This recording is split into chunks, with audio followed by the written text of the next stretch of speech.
Sa unang salyak sa iyong mukha ay alam ko agad. Bebe, uumpisahan ko ito sa pagkakakilala natin. Magka-batch tayo nung college pero hindi kita nakilala nung first year dahil parehas tayong irregular students. Una kitang nakilala nung nag-ask kang mag-join sa group namin parang sa readings of PH history yon nung second year. Sa mundong umiikot sa'yo na para bang walang ibang tao,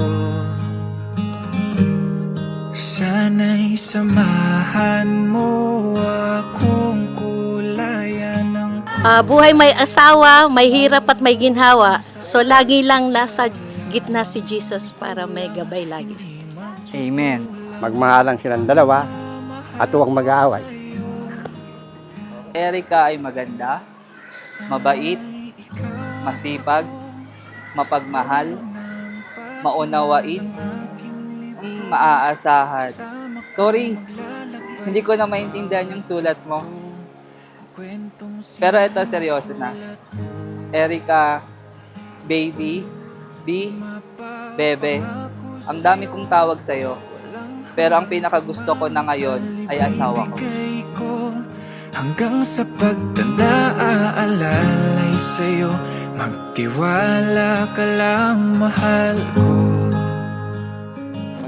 Unang-una, Justin, Paulo, Meron ka din? Ashley, 6 po. It's a girl!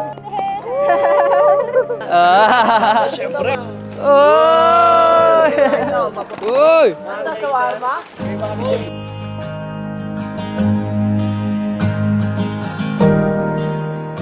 Sa kabila ng pinagdaanan nyo for 6 years, sa kabila ng pagmahal ng gasolina, ng mga bilihin ngayon, natuloy pa rin yung araw ng kasal ninyong dalawa.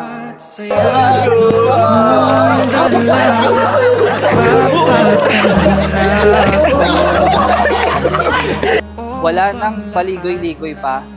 Mahal kita. Apelido mo, papalitan ko na. Ikaw ang aking last at wala nang next.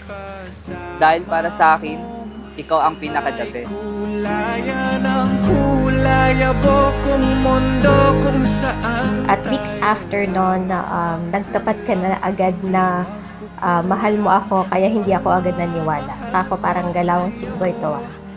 Kahit hindi naman tayo, nag-continue ang usap sa chat, assignments at chismis kasi life is full of chismis, ika mo nga. Hindi tayo nag-aak na tayo kasi hindi naman talaga at walang nakakaalam na nag-uusap tayo maliban sa closest friends ko at yung best man. Pagpangako sa'yo, walang hanggang pagmamahal. Alam kong magiging mabuting asawa kay Erica. Alam kong kaya mo yan. Admonition sa inyong dalawa, pagpupunyagi po sa mga nanay na narito ngayon, Happy Mother's Day. Palakpakan natin yung mga nanay. Oh, Erica, anytime soon, magiging nanay ka na din. Alam mo na, buhay may asawa, hindi yan biro. Mag-atampuhan, mag-aaway, maghihiwala, hindi ganon. Yan ay kailangan hanggang huli magsasama, ha? Okay.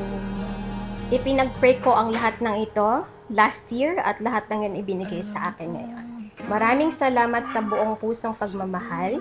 Naging challenging ang prep natin while me being pregnant. Lagi pa tayong nakagrab in drive sa wedding prep at monthly checkups natin. Laki na lang nagastos natin. Pero at least marami tayong natapos at matatapos this year. Pangako sa'yo, walang hanggang pagmamahal ibibigay ko. Hanggang sa pagtanda aalalay sa'yo, marinig ko lang sagot mong oo.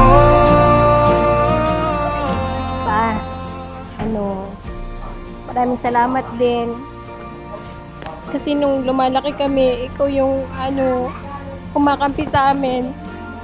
Pero alam ko naman yung gagawin ko at nire-respeto ko kayong dalawa ni Mama.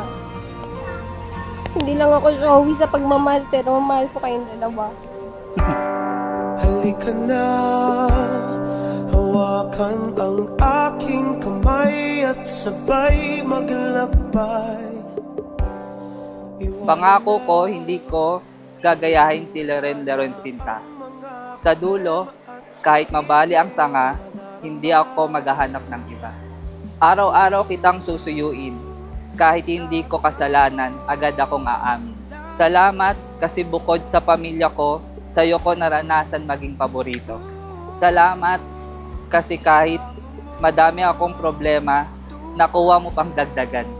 Ay, I'm so proud of you na.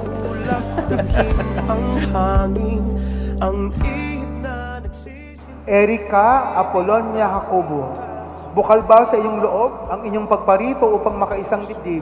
Si John Luigi na iyong pakamamahalin at paglilingkuran habang buhay. Opo, Father.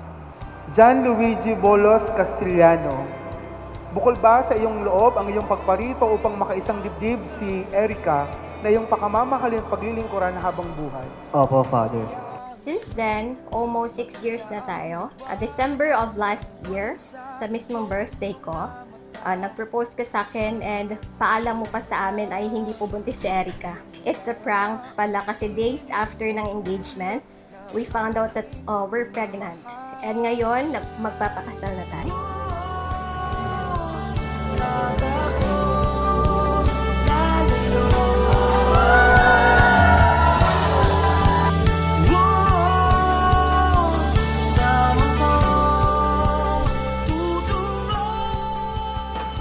Madami akong naging mali na desisyon sa buhay ko. At ikaw lang ang siguradong na naging tama ako. Salamat dahil hindi ko pinilit ang panahon na hanapin ka. Pero kusa siyang dumating dahil binigay ng Diyos sa alam kong tama at naaayon sa ating dalawa.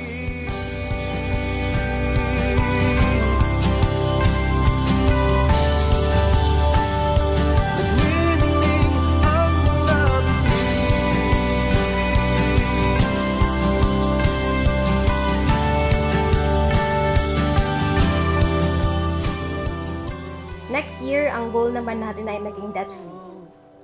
Salamat, Bebe, at tinry mo ulit. Dati ikaw ang Totga, pero Totga no more dahil ikaw na ang forevermore.